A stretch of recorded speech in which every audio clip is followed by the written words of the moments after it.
नमस्कार, आप देख रहे हैं न्यूज प्लस 21। मैं हूं प्रियांशा। आइए एक नजर डालते हैं दिन की 10 खबरों पर। जांजगीर में 2.5 साल का बच्चा लापता, घर के बाहर खेलने के लिए निकला था, 20 घंटे से कुछ पता नहीं। छत्तीसगढ़ में पुरानी पेंशन स्कीम लागू, रायपुर कलेक्ट्रेट परिसर में कर्मचारियों ने खेली होली। उत्तर प्रदेश में कल विधानसभा चुनाव की मतगणना को लेकर प्रदेश भर में शराब की बिक्री पर पूरी तरह से पाबंदी रहेगी।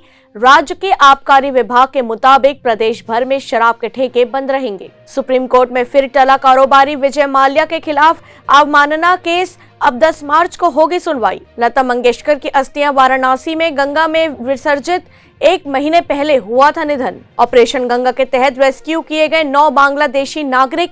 प्रधानमंत्री शेख हसीना ने पीएम मोदी का जताया आभार। देश में पिछले 24 घंटे में कोरोना के 4,575 मामले दर्ज।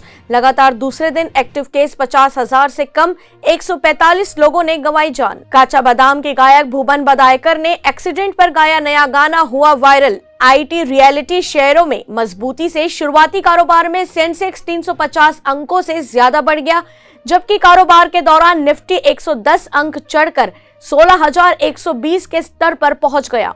फडणवीस के आरोपों वाले 125 घंटे के सबूत पर पवार की पहली प्रतिक्रिया, बोले इतनी लंबी रिकॉर्डिंग सरकारी तंत्र के गलत इस्तेमाल से ही संभव। ऐसे ही तमाम जानकारियों से लगातार अपडेट रहने के लिए हमारे चैनल को लाइक और सब्सक्राइब करना ना भूलें।